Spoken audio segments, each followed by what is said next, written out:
Hi friends, welcome to Panchatantra stories. నేను మీ Pawan Kumar పెంటు. Thursday సత్యమేవ జయతేకు స్వాగతం. ఈరోజు కొన్ని చక్కని కథనాలతో వచ్చేసాను. కథనాల్లోకి వెళ్ళిపోదాం.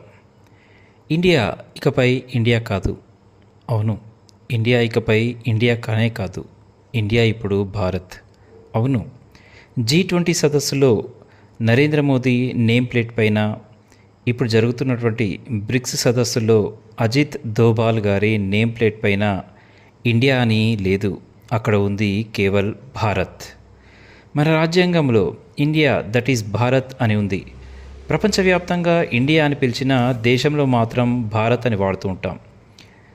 మోదీ ప్రభుత్వం 2023 నుండి అంతర్జాతీయ వేదికలపైన అధికారికంగా భారత్ అని రాయడం ప్రారంభించింది. అయితే అధికారికంగా ఇండియా అనే పదాన్ని పూర్తిగా తొలగించి భారత్ అని మాత్రమే రాయాలంటే లోక్సభ మరియు రాజ్యసభల్లో 2/3 వంతు మెజారిటీ ఉండాలి. దానికోసం ప్రయత్నాలు సాగుతున్నాయి.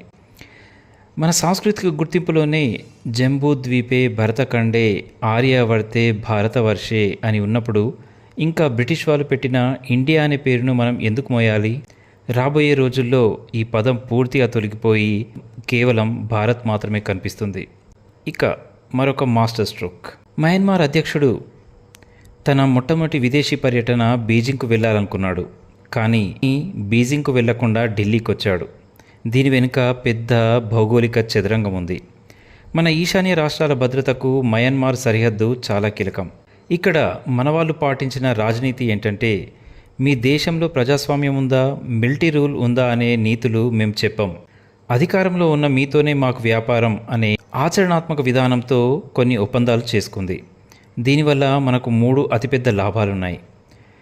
మయన్మార్ మీదుగా భారత్ మయన్మార్ థాయిలాండ్ హైవే పూర్తి కాబోతోంది. ఇదే పూర్తయితే రేపు మనం హైదరాబాదులో కారెక్కితే హాయిగా డ్రైవ్ చేసుకుంటూ నేరుగా బ్యాంకాక్లో దిగొచ్చు. రెండవది, సముద్ర మార్గం ద్వారా కోల్కతా నుండి మయన్మార్లోని సిట్వే పోర్టుకు సరుకులు పంపి అక్కడి నుంచి ఈశాన్య రాష్ట్రాలకు చేర్చే కాలాదాన్ ప్రాజెక్ట్ వేగవంతంగా అవుతోంది. అంటే బంగ్లాదేశ్ రేపు మనకు ఏదైనా అడ్డంకులు సృష్టిస్తే మన సప్లైకు ఎలాంటి ఢోకా ఉండదు. ఇక మూడవది, ఇక ఇరు దేశాల మధ్య వాణిజ్యం అమెరికన్ డాలర్లో కాకుండా మన రూపాయి, వాళ్ళ కియాట్ కరెన్సీలోనే జరుగుతుంది. ఒకవైపు సరిహద్దుల్లో భారత్ కంచె వేస్తూనే మరోవైపు వాళ్ళ దేశాధినేతలతో చెప్తోంది, మా వ్యతిరేక శక్తులకు మీ భూమిని వాడొద్దు అని హామీ కూడా రాయించుకుంటోంది. ఇలా చేయడం కేవలం మోడీకి మాత్రమే సాధ్యమవుతుంది.